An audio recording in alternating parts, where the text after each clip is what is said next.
আসসালামু আলাইকুম রহমতুল্লাহি বারকাতু। বন্ধুগণ, স্ক্রিনে যে লতাটি দেখতে পাচ্ছেন, এই লতাটি মূলত মাকালের একটি প্রজাতি। পৃথিবীতে মাকালের 42টি প্রজাতি পাওয়া যায় বলে উল্লেখ আছে।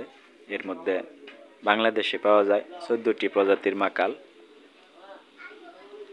তো এই গাছটিও মাকালের একটি প্রজাতি। এর বৈজ্ঞানিক নাম কুকুমিস মাদ্রাসপাতানাস, কুরকুবিটাসি পরিবারের মেম্বার। ইংরেজিতে বিলারি ফ্লোরা মাদ্রাস পি পামকিন বলা হয়। তো বন্ধুগণ, পাতাগুলি দেখতে হুবহু মাকালের পাতার মতো, কিন্তু সাইজে একটু ছোট এবং সম্পূর্ণ গাছটিতে ক্ষুদ্র ক্ষুদ্র রোম থাকে।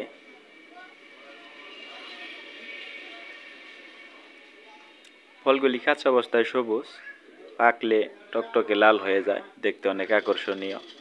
কিন্তু এই ফলগুলি খাওয়ার অযোগ্য, অত্যন্ত তিক্ত স্বাদযুক্ত। কিন্তু আয়ুর্বেদ শাস্ত্রে অতি প্রাচীনকাল থেকে এই গাছটির বিভিন্ন অংশ বিভিন্ন রোগের উপশমে ব্যবহৃত হয়ে আসতেছে।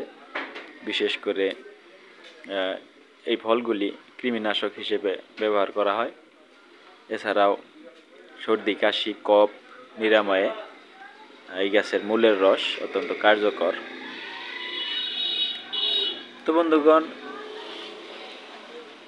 মাকাল ফল দেখতে সবসময় সুন্দর। যে কোনো মাকাল পাকলে টকটকে লাল হয়, কোনো মাকাল শ্বেত মাকাল শুধু সাদা। তো যদিও রক্ত মাকাল এবং শ্বেত মাকাল অনেকটা বিলুপ্ত হয়ে গেছে, তারপরও খুঁজলে দু একটি গাছ এখনো পাওয়া যায়। তো মাকালের সবগুলি প্রজাতির সম্ভব না হলেও যে প্রজাতিগুলি সচরাচর পাওয়া যায় সবগুলি প্রজাতির সাথে আপনাদেরকে পরিচয় করিয়ে দেওয়ার চেষ্টা করব। সাথেই থাকুন, চ্যানেলটি সাবস্ক্রাইব করে রাখুন যেন পরবর্তী ভিডিও আপনার কাছে পৌঁছে যায়। আসসালামু আলাইকুম রহমতুল্লাহি বারকাতুহু।